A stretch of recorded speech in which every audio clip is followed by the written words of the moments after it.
Joining me now to sort of give a view behind the veil of university administration is a former university administrator who has worked at, how shall I put this, two of the universities that you have seen in the news over the past week. Um, he's going to remain anonymous for this interview, but I think his perspective on how these universities are run and really what accounts for this really disproportionate crackdown on student speech and protests over the last couple weeks will be edifying to you. So, first of all, thank you for talking to us. Absolutely, it's a pleasure to be here. Um, so, first of all, what can you tell us about the roles that you did at the universities in question? Okay, so the two universities in question, I served as a communications director for those universities' highest offices. As a communications director, I mean, these universities are pretty big, so I wouldn't be the only communications director. There's several. My communications role was specifically executive communications.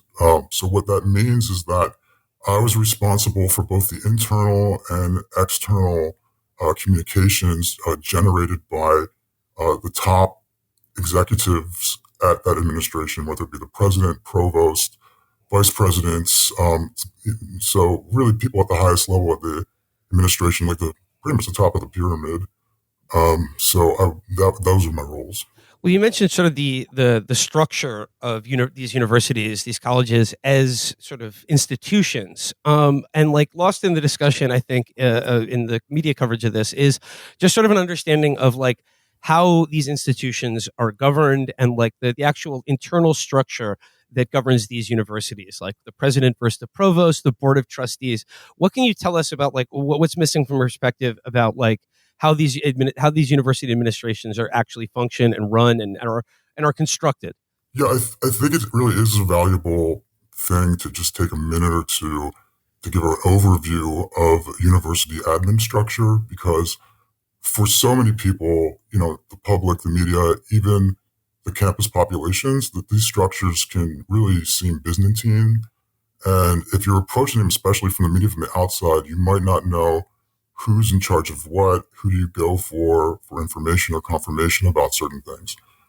So let's just take, if you have a large university, what you're going to have is a president of the university at the very top. And that president is essentially the CEO of the university. They act as the face of the university. They direct the vision of the university. They direct the finances of the university. They'll have a hand in marketing. And they're going to also be the person making decisions about government relations and investments.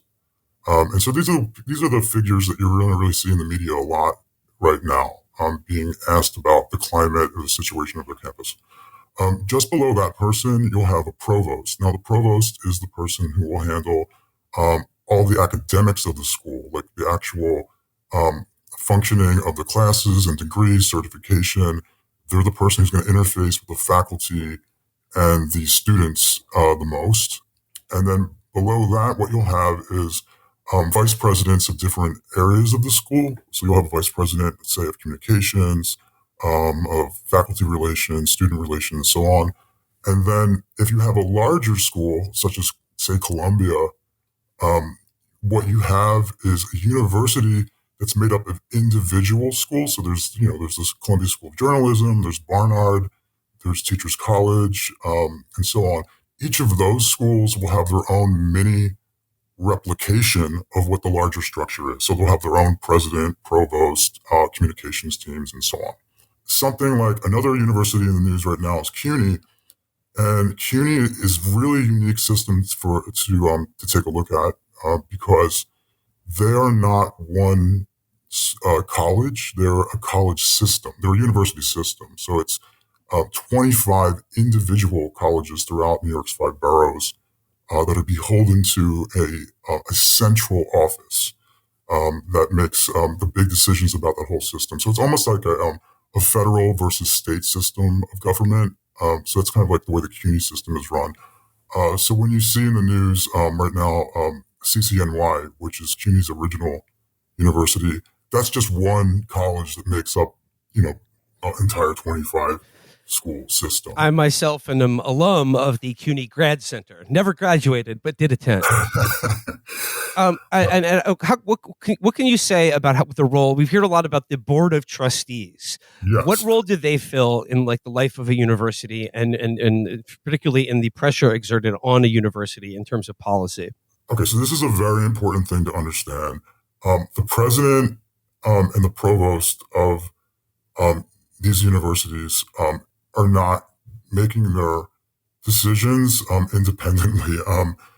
The ultimate decision about the direction of the school is the creation of new academic programs, the phasing out of other academic programs, big faculty decisions such as tenure, investments that the school's going to make.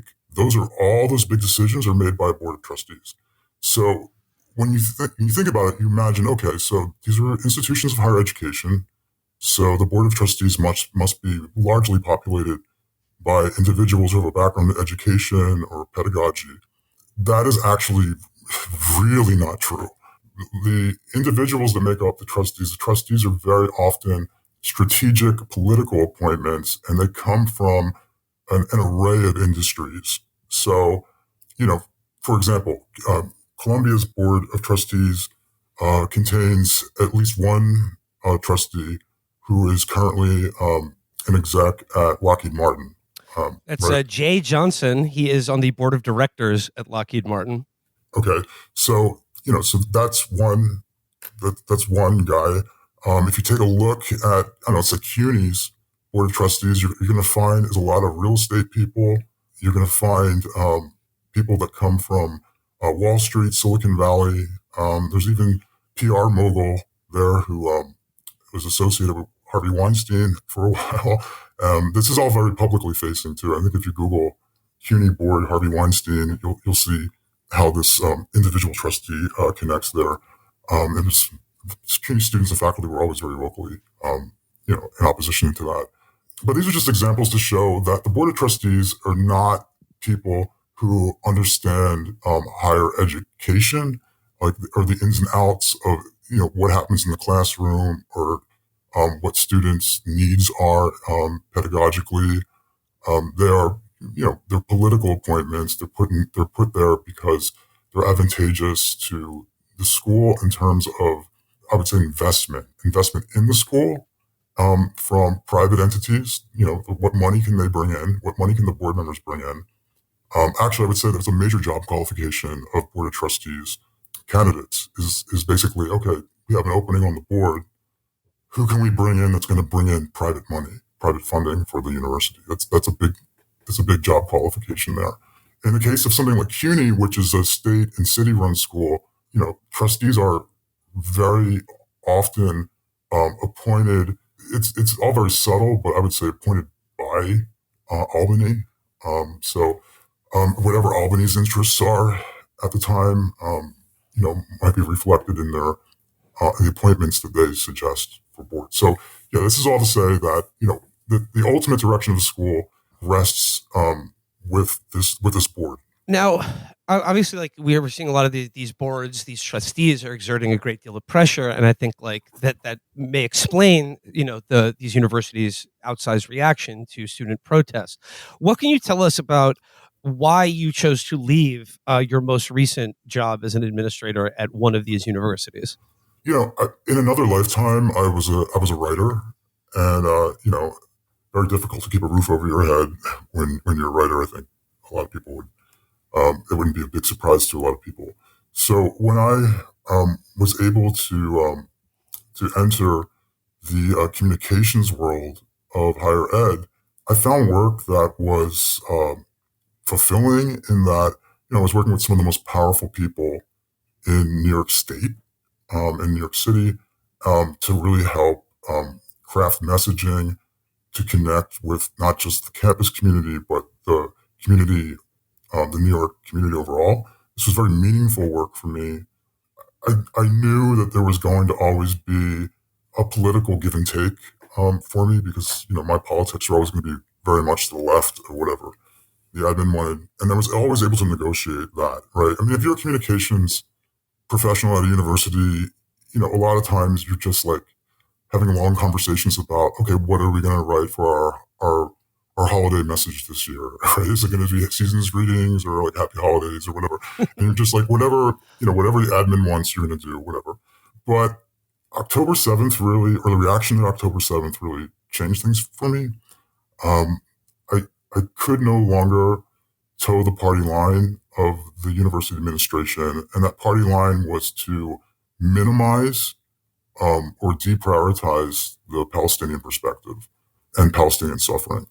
More than that, in a more direct way that I had experience every day, was the minimization or the dismissal, or even I would say the vilifying of our student body and our faculty who were anti-genocide.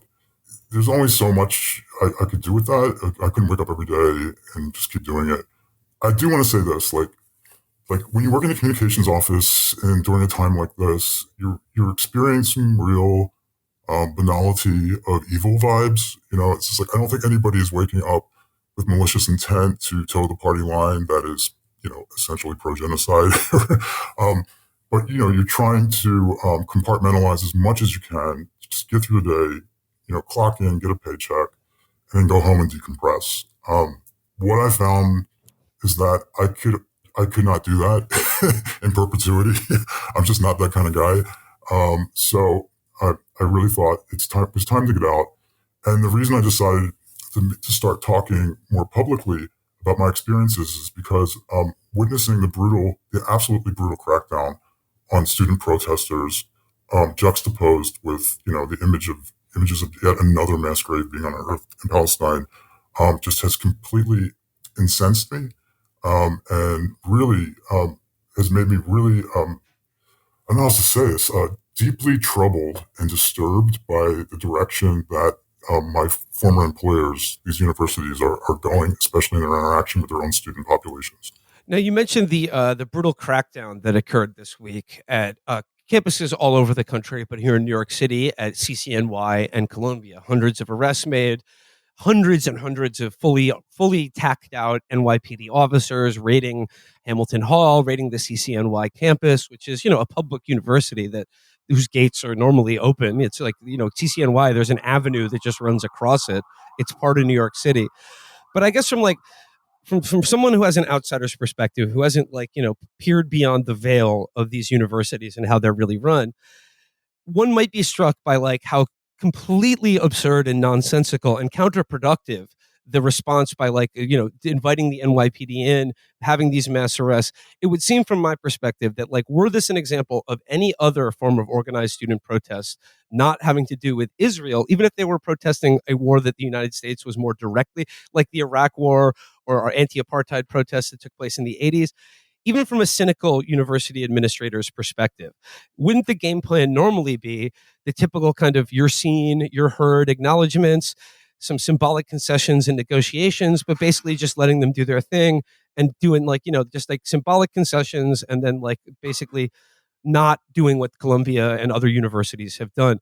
So from your perspective, what accounts for how wildly sort of, I don't know, out of place the disproportionate police and university crackdown on these protests? Where does that come from, and what accounts for this disparity, as I said, as compared to other examples of university protest? Okay, so this is very important to understand, especially in the case of a large Ivy League like Columbia. How can I put this? When students protest demanding that their university divest from any corporation or any company connected to Israel, that's one thing. But here's the thing with Columbia. Columbia is the company. Columbia is not is not a typical university, right? Columbia is actually the largest real estate entity in New York City. They have major real estate and construction deals, not just locally, but abroad and including Israel. We're talking about massive amounts of money that are coming into Columbia and directed by the Board of Trustees. So what you're doing is when you're protesting against Columbia, you're not asking them to take a moral stand against a genocide. You're also asking them to dissolve and rethink their entire business model. I mean, and so the people running these types of these universities, it is what you're asking them to do is absolutely inconceivable, and they see you as somebody who is just impossible to reason with. They see you as the person who is living outside of reality, and so that's why it's this is not what I think the public imagines how a university would react. Right? People see these as bodies of higher education. They're not. They are massive money making machines. In Columbia's case, that is through real estate. And so you really are telling them to, again, just dissolve their entire business model. It would be like protesting McDonald's and telling them, stop making hamburgers right now, right? So it's not. The people running McDonald's would just laugh at you, right? And if you didn't go away, they would think that you're nuts. And so I think that is one of the reasons the crackdown is so brutal from these universities. I mean, like, even like taking in that perspective of that, like these protests directly put the economic model and like the money making operation that undergirds these multi-billion dollar endowments. Even if these protests to divest from, corporations or firms that are directly profiting from Israel's ongoing genocide or war in Gaza, that's one thing, but like, but what accounts for like the insane police crackdown and just like, which has had the Yeah, exact opposite effect on sort of right, silencing or containing the right. growing calls for universities to divest? And do you think that in so much as that, it also touches not on their economic relationships, but also the deep ideological connections between the people who run these universities and the state of Israel? Okay, so the people who run these universities, again, I said they're motivated by whatever their business model is, but that's undergirded by a fealty to American imperialism. There's no other way to put it. So these have long, institutions of higher education in this country have long been the purveyors of the status quo. So I think right now you're looking at like a perfect storm of them having to reckon with their business model, having to reckon with the fact that the American imperialist project is in its dying days, and there's tons of surveillance equipment, and there's tons of like weaponry available to use to counter protesters. So they're just going to use that. I would say that this doesn't just come out of the ether. This has been brewing for a couple decades now on college campuses, and it really is. It's come from Israeli, I mean, there's no way to put it, Israeli influence on higher ed over the last couple decades that has grown exponentially. So, going back to the business model of these schools, public universities, for example, are constantly susceptible to budget cuts from the state or city in which they're situated. A lot of those funding is made up by private donors, individual donors, private corporations. Over the last couple decades, more of those donors happen to be Zionists. More of those donations happen to come from organizations that are backed or financially, backed by Israel, right? So there's kind of an infiltration of the culture and climate of these universities that's been going on for a couple decades. No, I was going to say, to speak to an example of just what they're getting for their money. I was wondering if I could draw your attention to a report that I saw just yesterday and this morning in the Gray Zone by Wyatt Reed and Max Blumenthal. The piece is about how a professor at Columbia University named Rebecca Weiner is also moonlights as the intelligence director of the NYPD. I'm just going to read from this article real briefly. During a May 1st press conference, just hours after the New York City Police Department arrested nearly 300 people on university grounds, Mayor Eric Adams, praised adjunct Columbia professor Rebecca Weiner, who moonlights as the head of the NYPD Counterterrorism Bureau, for giving the green light to clear out anti-genocide students by force. She was the one monitoring the situation, Adams explained, adding that the crackdown was carried out after her team was able to conduct an investigation. Again, from the outside looking in, you might be dumbfounded to discover that there is an adjunct Columbia professor who is also the head of the NYPD Counterterrorism Bureau.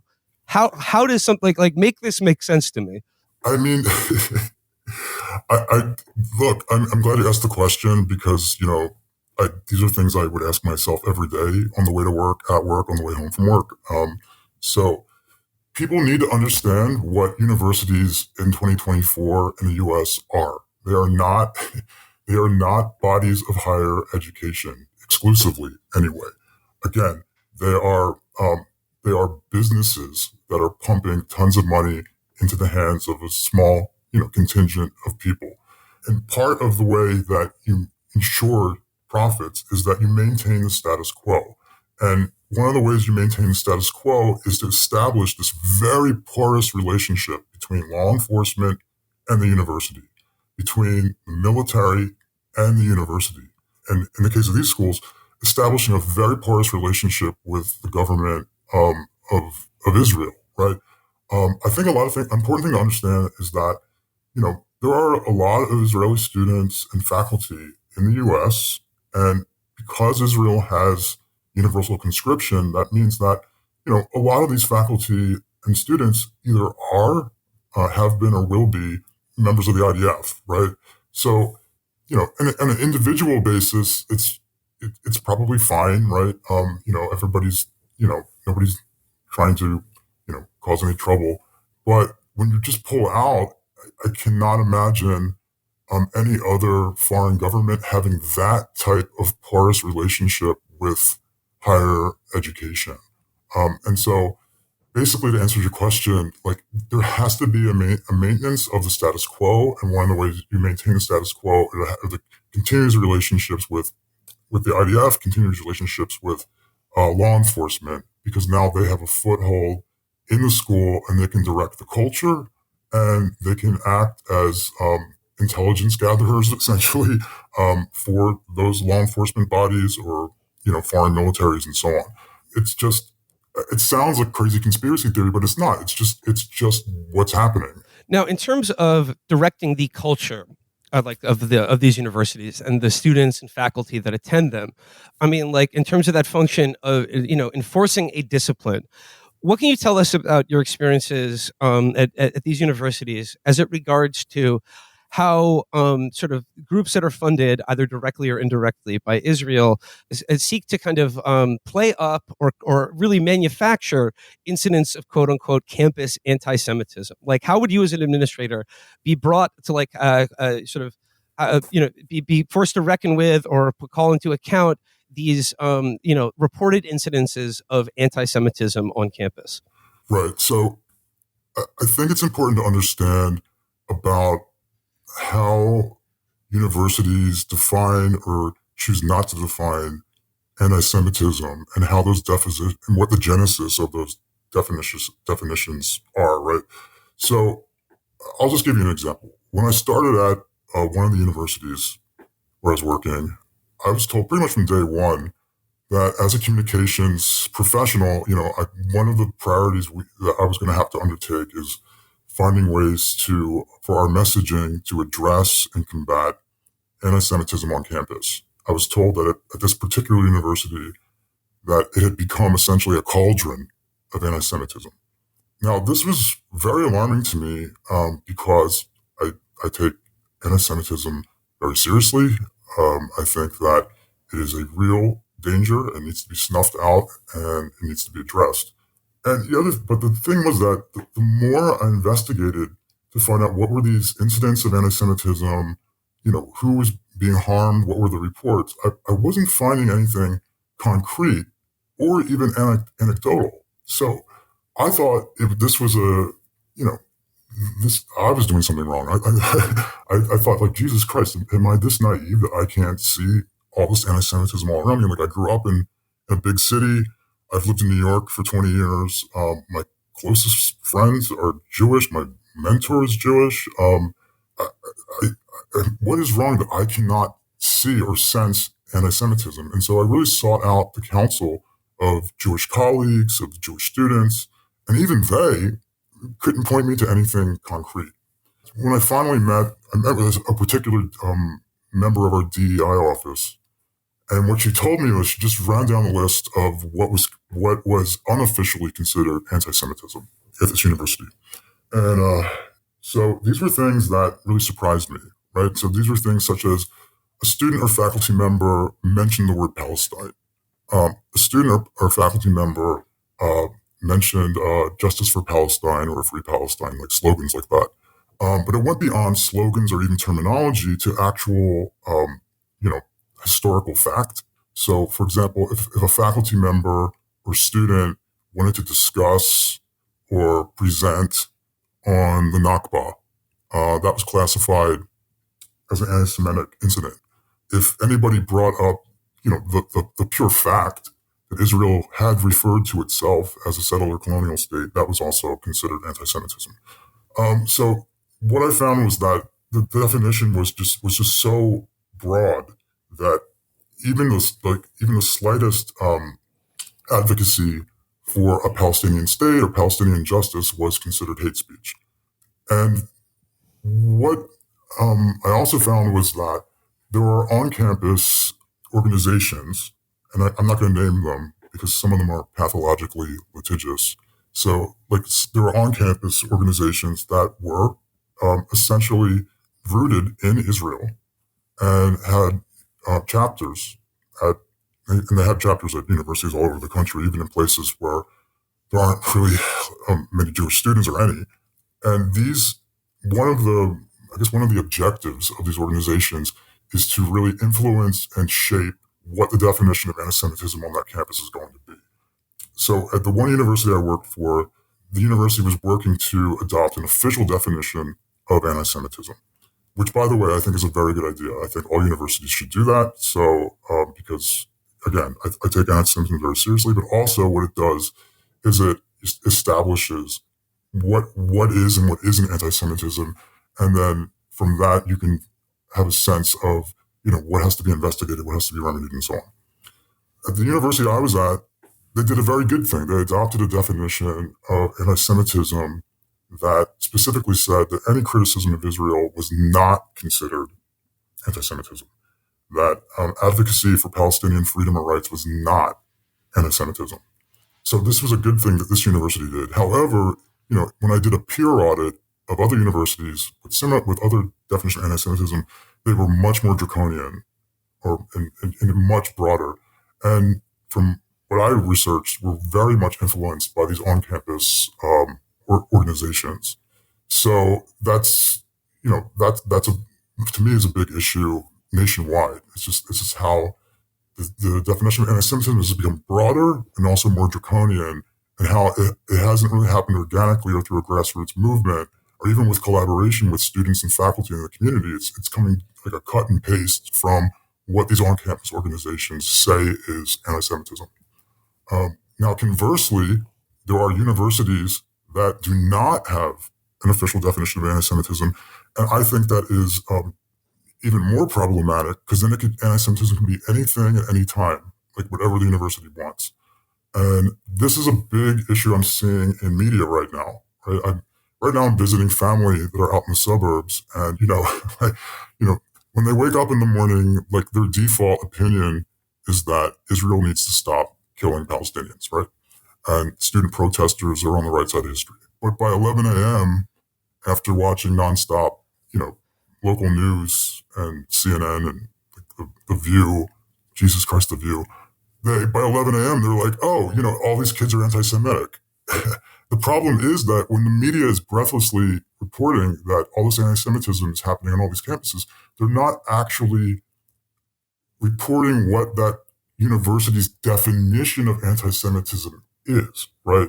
Or reporting that there is no official definition of anti-Semitism, but this is what, in this moment, the school is considering anti-Semitism, which again could just be somebody flying a Palestinian flag, somebody saying from the river to the sea. So it's very easy when there's no official definition of anti-Semitism. It's very easy for the universities to tell the media that their schools are hotbeds of anti-Semitism because it can really be anything. I think the point you make about relatives who wake up in the morning and have like essentially a human view of the world and are of course as good liberals against war and ethnic cleansing, but then you watch 2 or 3 hours in the news and you begin to question that. And that goes to how the media basically prioritizes the Israeli point of view, and then like any outrage committed upon an Israeli person or a Jewish person as on an order of magnitude far more serious or noteworthy or even noticeable than tens of thousands of dead Palestinians. Now, I want to talk about your experience after October 7th and some of the things that led you to leave your most recent job at one of these universities. Could you give us some examples of how you were told and how the official university policy explicitly told you to prioritize essentially the Israeli point of view as it regards the ongoing war? Right. So, I mean, my last job in communications was at a university that had a very diverse population. And we had, a significant number of both Jewish and Muslim students, students of Arabic descent, some students from Israel as well. So I knew that we were dealing with a situation that had to be absolutely empathetic towards everybody, right? But what I found within a couple weeks of Israel's violent reaction to October 7th was that in our official communications from our university executives to our campus population, um, I was instructed to never ever front and center, even prioritize the Palestinian perspective.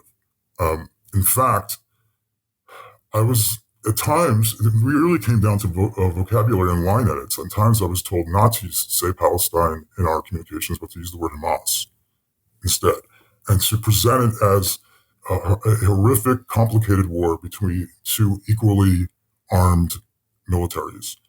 So that was one thing that was very problematic to me and just completely ahistorical. One of the things that was also problematic to me was that I was discouraged from engaging with students who wanted to present the Palestinian perspective. I mean, I think as a communications professional, the only way you can be effective is through engaged listening. You have to go out in the community and listen to what people are feeling, what they want, what they need. One of the terms I heard a lot over my last few months in that job was the term skewed perspective, right? So anytime a student wrote into us or engaged with us wanting the Palestinian suffering to be prioritized in our communications, I was told to not really give credence to it. It was just it's a skewed perspective. That was the phrase that got bandied about a lot there, which was also problematic for me. Another thing that was extremely problematic for me that, we were instructed to breach our own communications protocol in that whenever there's an act of mass violence or serious violence on a college campus throughout the nation, it became an all hands on deck communications moment for us, right? Because our top leaders were going to have to put out a statement condemning said violence, reinforcing that our campus is different, that your safety is our top priority, and that these are services that you can use if you feel traumatized or been affected by this act of violence that happened on another campus and so on. So basically a message of community care and compassion. So I believe it was back in December is when there was the shootings at Vermont on the Vermont campus of the 3 Palestinian students that I believe resulted in the death of one, the paralyzation of another, right? So for me, this was just naturally an all hands on deck moment. I remember getting the news in the early evening and, calling my superiors to say, hey, I'm ready to spring into action. I'm going to assemble my team. We're going to get out a message. And I was told, whoa, hold on. We already mentioned Islamophobia in previous messages. We're not addressing this act of violence. And, I negotiated the best I could to try to see what we could do around that, but we never put out a message around that. And as far as I know, since I left, I don't think they ever put out a message addressing that. We also had, we had students who were documented to have been the victims of, we had pro-Palestinian students who were documented to have been the victims of a chemical attack on the campus. It was documented by the public safety office. I believe some of the students had documentation from the ER visits they had. And one of the students who was harmed in this incident was a student at the particular school where I was working. So I just assumed this again was an all hands on deck moment. I was told in no uncertain terms to not even touch it. So this is an attack on students, and you were not at the university you were working at, not the attack on students at the ones who were shot in Vermont. This is an attack on students at the university you were working at, and you're saying the administration told you not to mention this or not bring it up or not address it in your capacity as a communications professional? I mean, this was really demoralizing to me, right? Because I just saw at this point, if we're not even going to communicate empathetically with our own student body during a crisis, then what are we doing here, right? So this was really demoralizing to me. I think that was really the beginning and the end of my time there.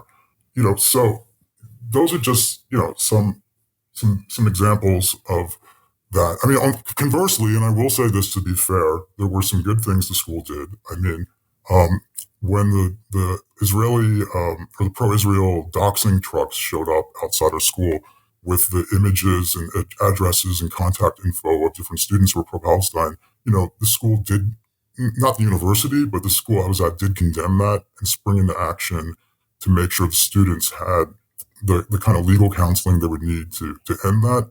Interestingly, with that, to go back to the NYPD, when those doxing incidents happened, our student affairs office was, instructed to send the students who were involved, students who had been doxed, to the local precinct so they can make reports about being doxed. Right.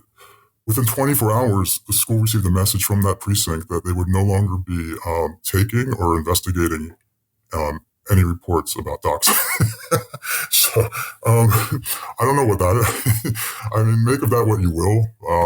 But yeah, to get back to the earlier thing, I was really demoralized that in the incident of our own students' safety being jeopardized, that we weren't doing enough in terms of communications to address that, and I still feel awful about that till this day. I mean, and what you're describing to me here, I would describe it as not exactly surprising, but it is still jaw dropping to hear this. I mean, this is really, I mean, this is unspeakable. The just blindness and complicity of these administrators and what they're doing to their own students. Like Right, I spoke to a Columbia student who was at the Columbia protest. I believe they have been arrested as of earlier this week, but they were a student whose aunt was killed by the IDF in the West Bank. And like obviously for institutions like universities, they love having a diverse student body that they can advertise publicly about what an inclusive community and an academic environment that it is. But what do you make of like not just the complete erasure of Palestinian Americans, Palestinian American students, Muslim American students, but just the idea that now that they're being targeted as the straight up enemies of the state, enemies of the university, like from within, even after they've been accepted and are presumably paying tuition to go to these universities. yeah, I mean, I think this goes back to what we were talking about earlier. These university administrations are an important pillar in upholding, U.S. imperialism. They just are. I mean, that isn't. I don't even feel like that's me speculating. It's just what they are. I think that a lot of these people in charge of the administration, running the administrations, have an really not just an insular but really outdated worldview. I think they think it's 1989 and Israel can mass slaughter anyone they want, anytime they want, and everyone's just either look the other way or not really have access to information, right? So what we're now looking at student populations that or any of us who have 24/7 access to images of mass graves, right? And so the student reaction is going to be persistent. It's going to be organized, and it's going to be relentless for the common good. I might add. This is baffling, absolutely baffling to the people in charge. Because I think their mode of looking at the world is so outdated. They just thought that, again, this is something that's just going to dissipate over a few weeks. It's not a big deal, but it's not happening that way right now. I mean, multiple lines have been crossed by both the U.S. and Israel at this point, and the population, especially the young population, is very well informed on these issues. So the only tool left in their tool belt, right, I should say this: they have two tools. Really, one tool is and this is their favorite tool is civility, right? So when they see all these students, putting together encampments and being really relentless in their pressure on the university, the university deploys their first tool, and that is that's their soft power, and that is civility, right? They try to change the discourse around civility, about what's the proper etiquette for protesting. And one of the things I'd like to do, I guess the best way to describe it, I think, would be calling it like nerfing history.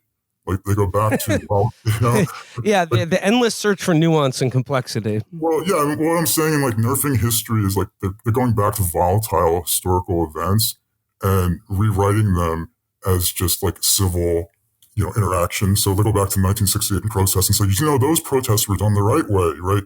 Everybody met us for like, like tea, and we sat down and talked politely, and we had our differences, and then we went our opposite ways. And it's like when you actually look at historical fact, it's not what it is, right?